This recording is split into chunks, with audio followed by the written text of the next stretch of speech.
Hey, it's Milan with the Tuning Into the One video series, and today's big video from the Tuning Into the One series is on agreement frames and conflict resolution. So what came first, the chicken or the egg? The proverbial, does the woman respect the man first, or does the man cherish the woman first? Who gives the right of way in this process of dating, relating, and mating? And why is this question so important? Well, the very foundation of everything that you look at in relationships has to do with effective communication and also understanding, misunderstanding, and therefore what we get into is a lot of meanings and misunderstood communication, which in turn could lead to anything from hurt feelings, emotions that feel bad, or thoughts about how this person doesn't have a very good compass or isn't really very mindful. Maybe we get to the point where all men are, womanizers. Men can't be trusted. We start getting into these beliefs based on our experiences, or we find out that, hey, I'd rather stay single. The last couple of relationships, the other sex hasn't really shown their finest moment and did not put their best foot forward. So how do we end up in these places? How is it a constant? The men pay the daddy bill, if you will, and the women end up paying the mommy bill for their partner's relationship. And it really comes down to some simple facts, or at least, again, from the framework of finding, attracting, and building growing, lasting love in a committed relationship with somebody that is your ideal dream partner, man or woman, soulmate. The idea here is that how do you get past those points? I was just recently having a breakfast with my beautiful soulmate in a seat after we went to work out at the gym, and I like to swim. I like to swim at the gym, and she gets on the bike, and we were talking about this, and I'm like, hey, I get it. The Shakespearean play, The Taming of the Shrew, with at least the one that I saw. I read it in high school a long time ago, but when I saw Richard Burton and oh my God, I can't, Elizabeth Taylor do the play, the Shakespearean movie version of the play, The Taming of the Shrew, it helped me to appreciate this. Here we are, we live in this world, and both men and women really spend an awful lot of time attempting to navigate each other and the world. And of course, as we talked about in previous videos, what we have is our foundational period of imprint, which is, let's say, 0 to 10, in which so much of our software and our hardware is pretty much put into play and put into place, and then everything else after that ends up being catch-up of one sense or another. If you want to get comical about it, you could say that the mustard and the ketchup ends up flying off the hamburger or the hot dog, depending on the circumstances. Why? That mommy bill and daddy bill. Some of the relationships that we build up and the lack of us being heard. Remember the 3x3 clarity matrix. Having a voice, being heard, and being acknowledged. This plays out, and then we get into these core hurts and wounds, which then in turn can end up playing an important, vital role in how we see the opposite sex, how we see other people. And all of this comes on one level or another from the imprint period of 0 to 10, wherein all of our core hurts, core emotional associations and meanings can be given to male-female relationships or to partner relationships. Sometimes it's passive-aggressive. So the classical taming of the shrew, back to that. What are we really talking about here? Well, you have women in the world, modern world, in particular women that are out there in the workplace. What are they doing? They're doing everything for themselves, right? As single women, they're building a profession. Sometimes they could be single moms after a failed marriage or a relationship, and they're out there. They're both attempting to navigate the world of business, of having a profession, having a career, having a business, being an entrepreneur, which takes a lot of that yang energy, the male energy, to compete out there and to be able to really, harness the best qualities, go during the day as far as go in that professional environment. Then you step back and you look to be able to parent your kids or go out on dates and be able to relate to the opposite sex. As a woman, that means you probably want to switch from your yang energy during the day in your work world to a yin energy where you get to be the feminine, you get to be the one wearing the skirt, and hopefully the guy shows up. But because you've been out there earning your own keep, then it's kind of like, hey, how do I learn to trust a man to be able to have my back? And so back to the Taming of the Shrew. What happens is in the play, Richard Burton has to be challenged, and he has to earn the trust of Elizabeth Taylor as the shrew in order to get to the point where she can go into her feminine and be able to trust that he's going to provide and protect for her. In doing that, we're talking about getting to that point as men and women. The women can challenge us. There's so many different books out there. In particular, look at Pat Allen's book, Dr. Pat Allen's book, Getting to I Do, from the female perspective, as well as David Data, The Way of the Superior Man, for the male perspective. One of the things that we find out is that the testing grounds of how men and women play together is that there are those moments where we kind of look, whether is it cooperative, is it competitive, is it combative, is it complementary, what type of strategy are we using here? In the last video we covered cars. And in that, we have actions. The R's in cars was the action, the recipes, and the strategies that we use to communicate back and forth, which basically boils down to what came first, the chicken or the egg.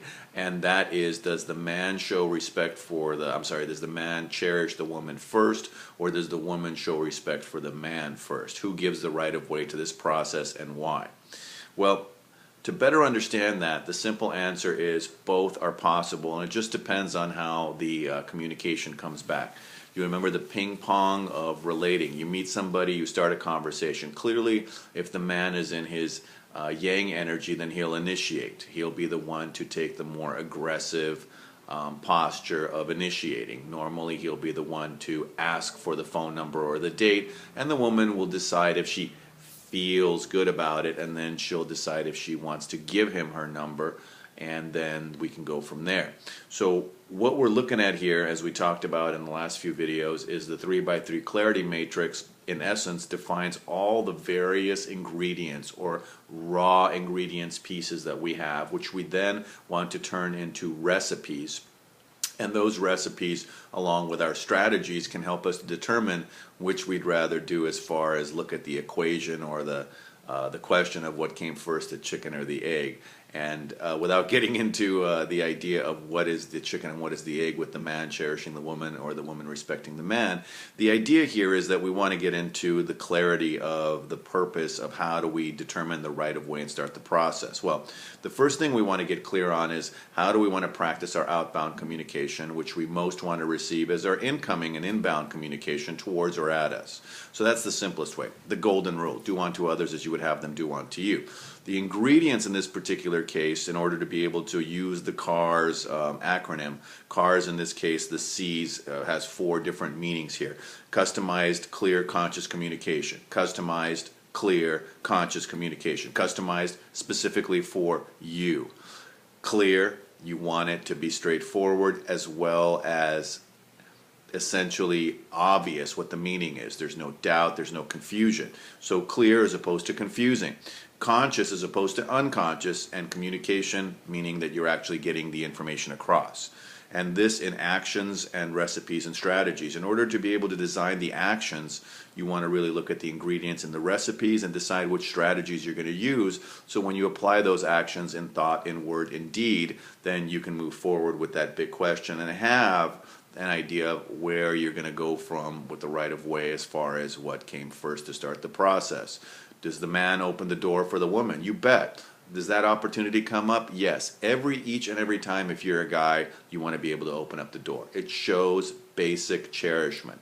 You could say it shows respect as well. What you're doing is honoring, and you can do this for everybody. The idea here is you want to come from a code of conduct, and this code of conduct reflects your values and your beliefs and your identities, as we talked about before. And in terms of communication, agreement frames, and conflict resolution, the ingredients and the recipes and the strategies come directly from intending and wanting to say what you mean, ending up saying what you mean, and making sure that what is heard is exactly what you meant, so that you have a voice, as well as allowing the other person, golden rule wise, to have a voice as well, that you are heard as well as allowing the other person to be heard, and that you are acknowledged as well as acknowledging the other person. So the ingredients in this particular case are the preferred or preference in words that you choose and the phrases that you want to use. The recipe is the sequence and the order and the preference of how these things are included.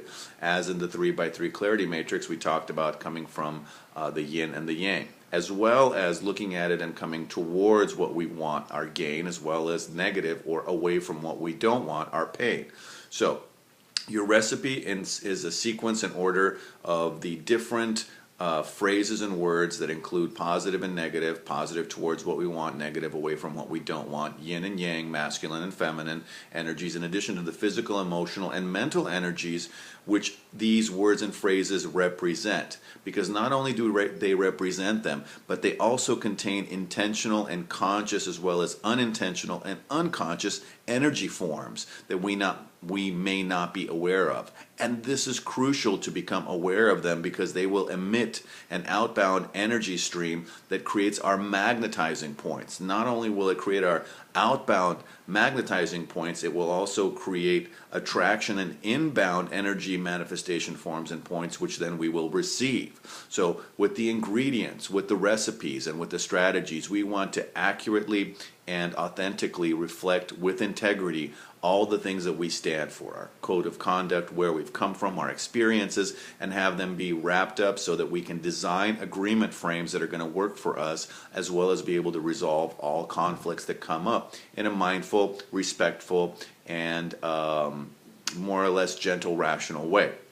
So what are the strategies? Well, in this particular case, the strategies are the formats of the communication, which include specific trains of thought that are designed to communicate certain energy, mindset, and intentions that will forge a communicative style that you will use. When you do that, it'll be from a specific space, meaning, are you going to come from a cooperative space, combative space, competitive space, complementary space, or the negative and the positive? Are you going to come from a critical or a constructive vantage point or point of view? All of these things are valid to consider. Why? Because it just depends on what's going on. Mentioned the gym earlier before I went out to breakfast with Nasi. Well, at the gym recently, I'm swimming. I love to swim. I do a little bit over a half a mile, start with 100 warm-up, do 2 400s for my workout, and then do a 100 or 150 warm down. And in the process, I had a certain situation that came up as a potential conflict with both a man and a woman in the pool. The first one was the gal. She was swimming, I was swimming, and then she goes, hey, you're splashing. And I go, yeah, I'm splashing. And she goes, I don't like splashing. I'm going, well, we're in a pool, we swim, and when we swim, we splash. Well, you splash more than other people. I'm really sorry that there's splashing going on when somebody's swimming. That's an inherent part of the situation. Thank you for sharing that information. I will do my best not to splash as much as possible. Then another situation arose with a man, and he was like, I went to swim in the same lane he was, and you could tell he was grumpy, he was upset. He was really coming from more of a conflict, combative place and saying, well, you should swim somewhere else. I'm like, well, this is the only one that doesn't have somebody next to you in a lane, and I'm going to swim here. So I held my ground. And again, be a welcome mat, don't be a doormat. And then he goes, well, I don't want to get hit. And I'm like, well, I don't want to get hit either. Who wants to get hit? So you design specific languaging that is able to use the information as designed in the 3x3 clarity model for a specific purpose. So the basic threefold is: you have a voice, they have a voice. You want to be heard, they want to be heard. You want to be acknowledged, they want to be acknowledged. When you start from that, it is amazing how well you can communicate effective information. And it really acts as an agreement frame that allows you to decide how to be cherishing if you're a man with a woman, or decide how to be respectful if you're dealing with a man. And again, women respecting men and men cherishing women, it's the chicken or the egg. And it really doesn't matter which came first. You want to be able to practice both. Because in life, as well as in energy streams, we talked about biology, you will encounter different people. It's important to know what to do. And in doing so, in the CARS model that we brought up last time, having that customized, clear, conscious communication in your actions and designing those with specific ingredients in mind for agreement frames to avoid conflict, because you want to be able to have a clear intention of what to say. You want to clearly communicate it, and then you want it to be heard clearly with its original intention and meaning. And you can do that most easily by making sure that you have a voice, you give them a voice, you're heard, you allow them to be heard, that you're acknowledged and you acknowledge them. It is amazing what you can do with this information. And again, ingredients, recipes, and strategies. So moving forward, we've handled the blueprint. We've talked about the map, magnetic attraction of past and present. Now we're looking to really hone in on the communication model that's both verbal and nonverbal. In doing this, we're working with ingredients, which are the phrases and the preferred words, that we blend into a recipe, which is a specific sequence and order of those preferred words and phrases that allow us to consciously move into a place where we are communicating information as well as sending out energy and allowing that purposeful creation of energy to be returned to us in kind with a golden rule kind of approach. The strategies are specifically designed for formats. So if you're being approached with a combative model, maybe you want to use a more combative, or maybe you want to disarm it and go with a more cooperative approach. Design an agreement frame that comes from, hey, we're both swimming. I don't want to get hit, you don't want to get hit. Let's agree that neither of us are going to hit each other. Is that good? So where somebody might be coming at you energetically, and remember, this doesn't always have to be physical or verbal. It could be both, or nonverbal, or nonverbal and non-physical and energetic. And you want to have a concise and clear approach. And this idea of the golden rule, ingredients, recipes, and strategies in cars will be your vehicle. Cars will be your vehicle to be able to deliver clear communication, designing agreement frames, and having conflict resolution that's simple based on having a voice, being heard, and being acknowledged. Now, you want to get clear on your preferred outbound and inbound communication. So know what you know about the 3x3 matrix. Go back to the video on the 3x3 matrix and look at it in more detail. Because you want to be able to also understand whether you want to come from a specific towards gain. This man didn't want to get hit, so I went from the away from motivation. Plain and simple. Neither of us want to get hit. Both of us want to avoid the pain. So it was coming from that negative frame. He started from that negative frame. I kept it on that negative frame and allowed us to be able to move on from there. So working with that constructive framework, it's what I want towards the outcome, what I feel towards the emotion, and what I think. So those are the three frames from the positive, constructive. From the negative or the critical, it's more about what you don't want, what you don't feel, and what you don't think. And these are incredibly simple recipes that you then put together in experiencing the ability to make statements. So on the next video, we're going to get deeper into this statement making piece and how to design your communication for agreement frames with more detail and the ability to resolve all conflicts simply and easily using cars as your vehicle. As always, remember, you can like us, you can subscribe, or you can comment on this video. For those of you looking for Mr. Right now, look below, hit the more information link, and you will be able to book a free one-on-one strategic session on your Soulmate Attraction Blueprint intro with me, Milan, and soon they will be going away. As always, I only do 3 of these a week, so first come, first serve. Until the next time, this is Milan, signing off and wishing you amazing dating success and relationship mastery. Bye for now.